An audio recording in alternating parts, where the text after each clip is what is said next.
Welcome to Mr. Bear Recaps. In this video, we will explain Ninja: Shadow of Terror. This movie tells the story of a martial arts master who teams up with an old friend to sharpen his battle skills and seek revenge for his brutally murdered wife. Will he succeed in avenging his wife? Let's find out in Ninja: Shadow of Terror. Ninja: Shadow of Terror begins by showing a man named Casey Bowman who is at a jewelry store to buy a necklace, which he will present to his wife, Namiko. However, unbeknownst to Casey, two robbers are stalking him and intend to take all his belongings. Casey was able to easily defeat the two men and return home. Arriving at home, he then gave the necklace to Namiko, who was pregnant with their first child. Namiko looks very happy to receive a gift from her husband. That night, Namiko craved chocolate and asked her husband to buy her chocolate right away. Casey complied with his wife's request and went to the supermarket to buy chocolate as an understanding husband. He realized that his wallet was not there when he was about to pay. He then rushed home. At the same time, someone infiltrates Namiko's place and prepares to kill the woman. Arriving home, Casey was shocked to find his wife had been killed, with a barbed wire gun mark on her neck. On the day of the funeral, Casey is visited by his best friend, who is also a student of Takeda Sensei, named Nakabara. The man expressed his deep condolences for Namiko's death. Nakabara then offers Casey to train at his dojo in Thailand to ease the pain of losing his beloved wife. But Casey refuses the offer because he wants to find his wife's killer to take revenge. Casey assumed that the robbers who confronted him after returning from the locket shop were involved in Namiko's murder. He then went to a dojo to look for clues. Arriving at the dojo, Casey got into a fight with several people practicing at the dojo. He finally managed to find the whereabouts of the two robbers and stalked them. He ambushes and kills them in a dark alley. Not finding any information regarding the murder of his wife, Casey decides to follow Nakabara's advice and goes to Thailand. Nakabara greeted Casey with joy and introduced him to his students upon arrival. Casey then stays temporarily at Nakabara's dojo while investigating the Namiko murder case and finding the culprit. One day, while sparring with Lucas, one of Nakabara's students, Casey suddenly lost his temper and brutally attacked him with a bakken. Nakabara then reminded him to control his emotions by asking him to undergo fire walking training.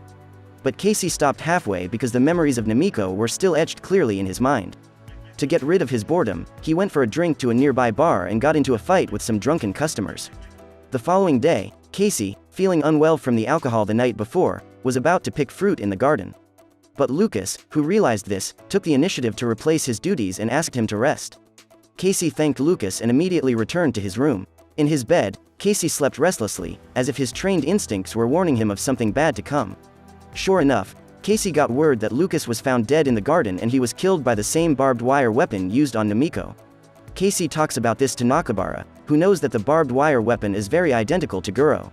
Nakabara then reveals to Casey that his father and Takeda Sensei, along with a man named Isamu, are the three best students of the Koga dojo.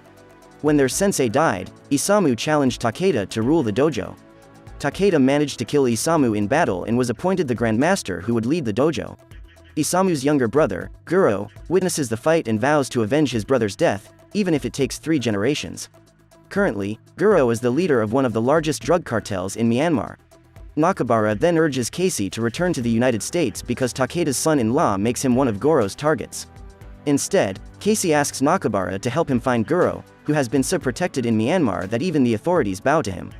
Nakabara then gives Casey an old map of Burma from his father's time in World War II, with a sign indicating the location of the buried ninja weapons.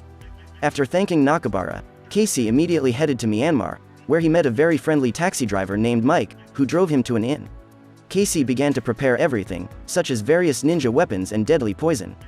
That night, with Mike's help, Casey manages to find a bar frequented by drug dealers. While he was sitting alone enjoying his drink, a man came up to him and offered him something. Wanting to find information about Guro, Casey followed the man somewhere. There, Casey mentions Goro's name and the man looks suspicious and calls his friends to gang up on Casey. But Casey can easily defeat them all and get information about Guro.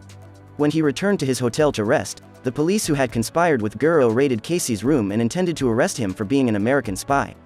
Casey tried to escape, but because the number of police was too many and armed, he was immediately paralyzed and taken to prison. In prison, he gets various tortures from the police. But then, he pretended to be unconscious to get the police to stop his torture. When Casey was about to be put in his cell, he woke up and beat the police who took him into the cell and then stole their clothes. Casey, who is currently disguised as a policeman, tries to sneak out of prison. But before that, he managed to get information about Goro's whereabouts from one of the police officers who said that Guro was hiding in the middle of the forest. After getting out of prison, Casey again asks for Mike's help to take him to the forest where Goro is hiding. Casey's arrival in the forest was already known by Goro's men who were on patrol. Casey then fought with them and managed to kill all of Goro's men, then took their weapons. When going deeper into the forest, Casey finally found the graves of the Japanese soldiers referred to by Nakabara. He then armed himself with a box full of ninja weapons buried under a wooden tombstone with the Nakabara clan symbol. After preparing everything, Casey continued his journey and managed to find Goro's hideout. He then sneaks into Goro's headquarters and kills Goro's men one by one.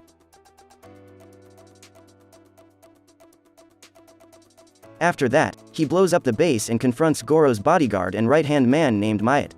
A fierce battle ensues between Casey and Myatt. Although Casey is quite overwhelmed by Myatt, he finally manages to kill him by stabbing his heart and breaking his neck. Casey then goes to Goro at his base and fights the old man. Casey managed to slash Goro's stomach, but the man could still get up. Goro wraps barbed wire around Casey's neck in the middle of the fight, but Casey uses all his strength to break free and manages to fend off the attack, then throws Goro to the ground before decapitating him. Long story short, Casey, who had avenged his revenge, then returned to Nakabara's dojo. The man welcomed Casey home happily. While the two were chatting, a package delivery man came to see Nakabara. Casey then realized that the emblem on the deliveryman's knife was exactly the same as the emblem of the robbers who robbed him in Japan. It was finally revealed that Nakabara was the one who killed Namiko and Lucas. Nakabara turns out to be a drug dealer and he deliberately uses Casey to eliminate the Goro cartel for his ambition to monopolize the drug trade in Southeast Asia. Nakabara then gives Casey the choice to join him or die. It's obvious that Casey doesn't want to join forces with Namiko's killers. The two men end up engaging in a fierce battle until Casey kicks Nakabara through the thin wall,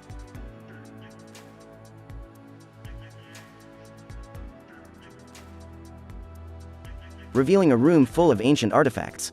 They then continued to fight in the room with guns, with Casey slashing Nakabara in the midsection and Nakabara stabbing Casey's left shoulder with his wakizashi. Nakabara then lunged at Casey, but he grabbed the barbed wire and wrapped it around Nakabara's neck, killing him. After Nakabara's death, Casey then reveals Nakabara's true motives to Hiroshi, one of the students at the dojo. Hiroshi opens a package addressed to Nakabara which turns out to contain drugs. Knowing that Nakabara's actions will damage the dojo's reputation, Hiroshi declares the incident never happened and thanks Casey for revealing everything. After getting his revenge, Casey returns to Japan and drops Namiko's locket in the pool, bringing closure to his loss.